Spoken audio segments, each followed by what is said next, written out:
A Vida em Foco traz assuntos do cotidiano que são de seu maior interesse e hoje não será diferente. Daremos continuidade ao tema Homenagem ao livro O Céu e o Inferno, o Espiritismo e um conceito inédito de justiça. Acompanhe.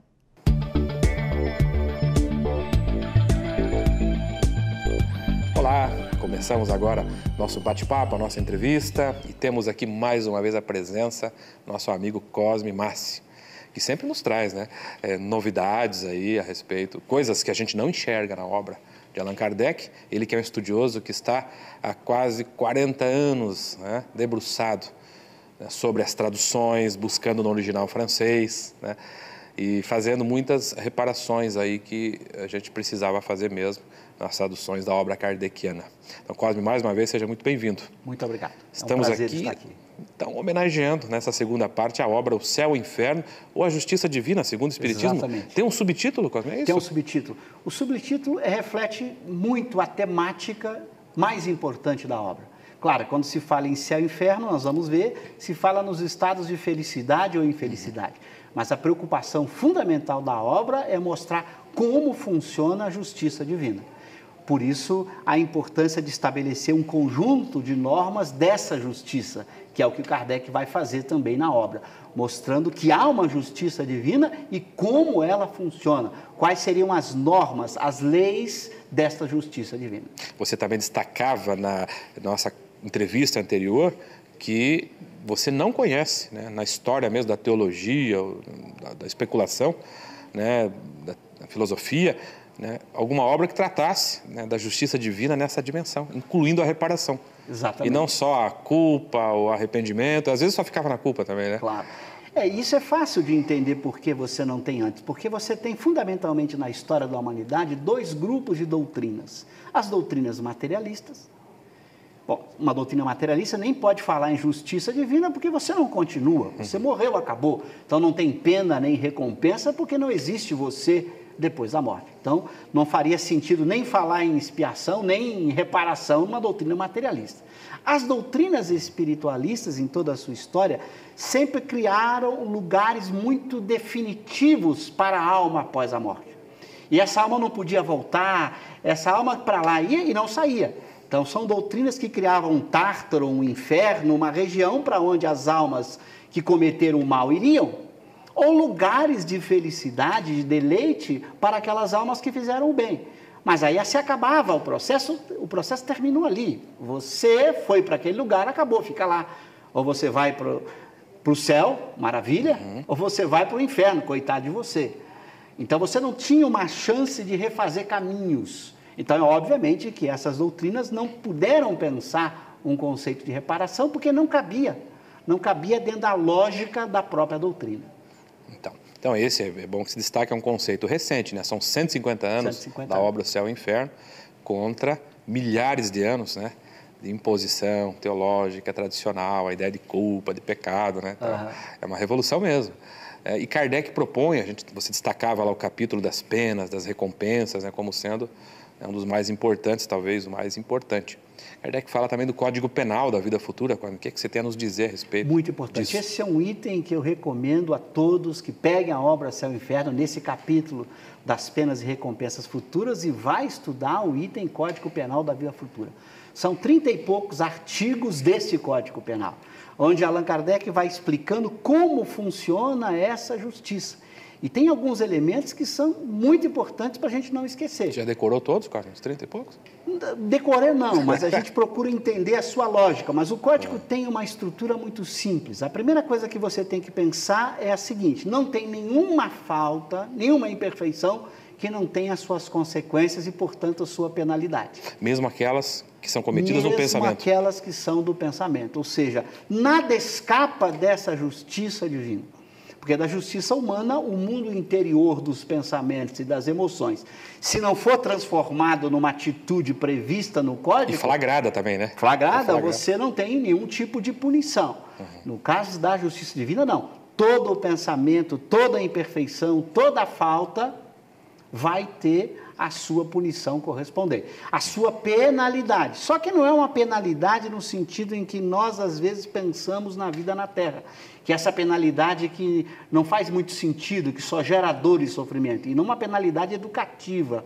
O Código mostra que toda penalidade é sempre educativa, é para que o indivíduo mude a sua conduta, mude a sua forma de ser, evolua, passe para um estado melhor do que o anterior, diferente das nossas penalidades, que às vezes o sujeito é punido e fica pior depois da penalidade do que antes. Os filósofos discutem que o processo de punição na Terra não visa muito a educação da pessoa punida, sim, visa a educação dos outros, para dizendo assim para a sociedade, não faça a mesma coisa, porque senão você vai pagar. Então os filósofos diziam que a legislação humana tem por objetivo educar as pessoas que não estão sendo punidas naquele momento, para que elas não venham a cometer o mesmo delito. Na justiça divina, não. O objetivo do processo punitivo é a reparação, a educação daquele que faliu, daquele que cometeu a falta. É a própria ideia da pena de morte, né, que é defendida basicamente pelo pensamento materialista, né, que não vê nada depois, ela perde completamente o sentido aí, porque o espírito retorna mais rebelde ainda, né? Claro. Foi expulso. Exatamente. E ele não teve a chance de aprender, porque morrer é algo, um fenômeno natural, com todo mundo vai acontecer a morte. O processo de reparação, de aprendizagem é fundamental para ele. Se ele é morto como pena, você está dando a ele menos chances de reparar aqui na Terra, de refazer o seu caminho. Então, ele vai ter que voltar. Então, para que ele vai ter o trabalho de voltar se ele ainda tem tempo aqui de poder aprender alguma coisa? O que nós temos que mudar é o nosso processo de punição. Nossa punição é inútil, não educa. Eu costumo dizer o seguinte, todos nós somos obrigados pela sociedade a trabalhar para comer, não somos? Se não somos ricos, se não temos herança, não ganhamos a loteria, você é obrigado a trabalhar para comer. O nosso sistema punitivo coloca pessoas presas que comem sem trabalhar. Olha a contradição. Nosso sistema punitivo deveria ser educativo, as pessoas presas deveriam trabalhar, produzir, realizar, porque no trabalho, na produção, elas poderiam se manter ao mesmo tempo que aprende e cresce. Nós isolamos a pessoa e não damos a ela nenhuma oportunidade de crescimento. Então, é um sistema punitivo ainda muito primitivo, longe daquilo que a justiça divina faz, que dá a você uma nova oportunidade pelo trabalho, pelo esforço de você eliminar o mal que você tenha praticado. E por falar em justiça, e por falar, né, em vida após a morte, depois do intervalo a gente podia tocar em um assunto aí que também é recorrente, né, na teologia tradicional, que é a ideia de anjo, de demônio. Como é que a gente pode, a partir dessa perspectiva aí de justiça, né, imaginar que haja anjos e demônios definitivamente colocados lá desde o princípio, né? Podemos falar sobre isso? Falar. Então a gente faz o nosso intervalo e já volta. Fique conosco. O intervalo é breve. Logo retornaremos com o segundo bloco da entrevista. Até já!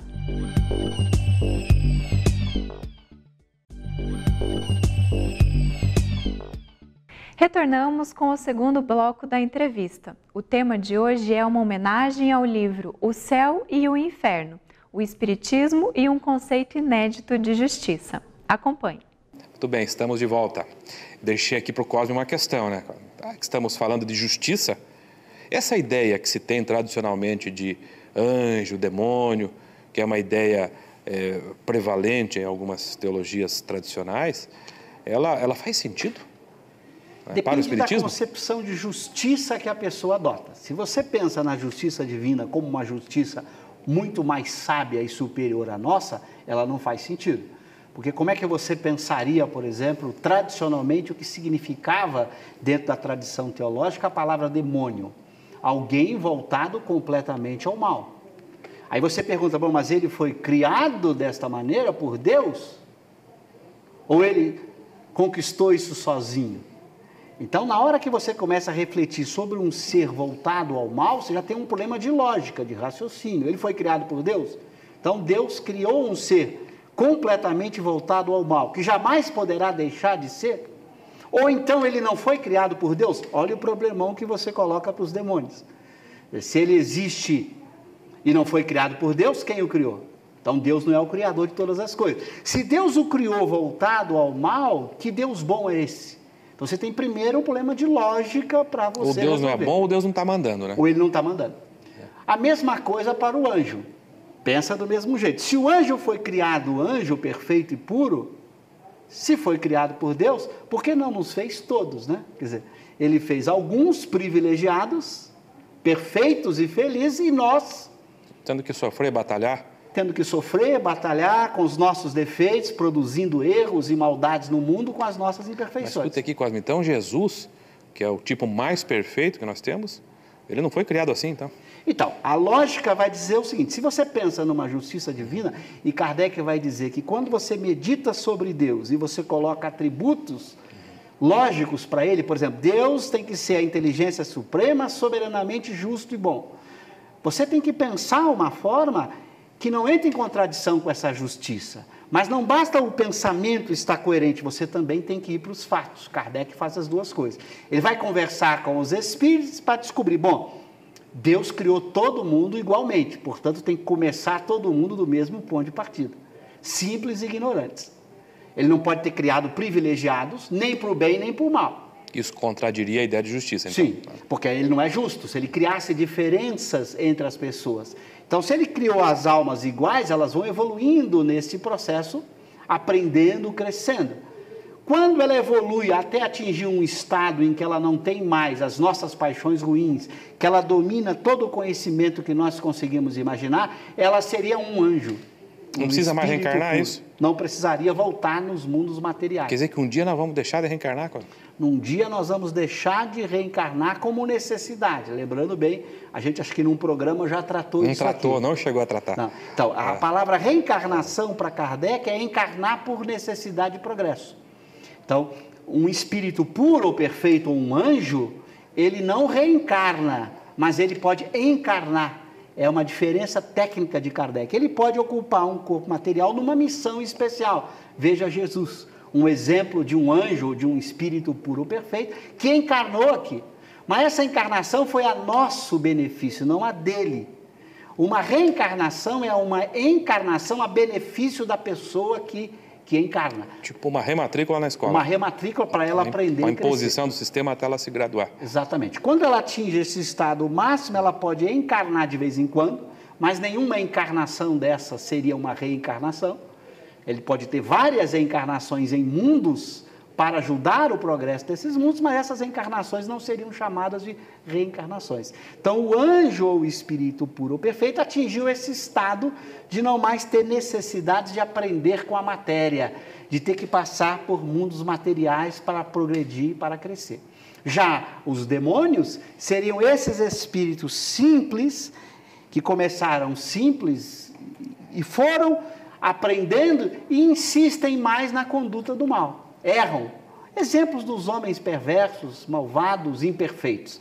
Então, são demônios transitoriamente, não foram perpetuamente criados como demônios. Então, vão estar como espíritos imperfeitos durante algum tempo, até que cedo ou tarde aprendem e os demônios vão virar anjos. Então, na visão espírita, demônios, que seriam espíritos imperfeitos, um dia viram anjos, e não o contrário. Veja uma novidade em relação à teologia tradicional. Na teologia tradicional, o anjo virou demônio, Sim. porque Lúcifer era um anjo que virou demônio. Isso não existe na visão espírita. Agora, os demônios, os espíritos imperfeitos ou maus, um dia virarão anjos, jamais retornando ao estado de espírito imperfeito. O progresso é sempre uma linha para frente, por isso a palavra progresso, ir para frente. Nunca há retorno, nunca há retrogradação, nunca há regresso. Parece que essa sensação de que a coisa está complicada é porque o nosso planeta também é um planeta que tem, né, uma massa de espíritos que estão transitoriamente nessa faixa da perversidade, não é isso? Claro, da maldade. São mais demônios nesse sentido que a gente está usando a palavra. Dá a impressão que nós estamos dominados. Né? Exatamente, de espíritos imperfeitos que somos nós, que não dominamos as nossas paixões, que quando provocados agredimos, ferimos, que pensamos mais nos nossos interesses egoístas do que nos interesses de todos. Então, nós somos esses espíritos imperfeitos. Nós seríamos chamados de demônios, que a palavra demônio também significa simplesmente espírito. Quer dizer, nós somos espíritos imperfeitos e que evoluiremos e estamos evoluindo até atingirmos o estado de anjos. Um dia nós seremos anjos.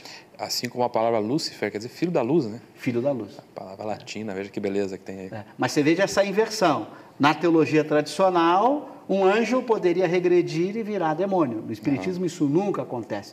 Mas acontece o contrário. Um espírito imperfeito, que nós chamaríamos de demônio, ele evolui e vira anjo sem jamais voltar de novo ao estado de imperfeição. Então, uma inversão importante que o Espiritismo faz. Muito bem, Cosme. Assim nós encerramos a segunda parte aí dessa conversa sobre a obra O Céu e o Inferno, destacando aspectos que são importantes, procurando sensibilizar o telespectador para acessar mesmo, né, esse conteúdo.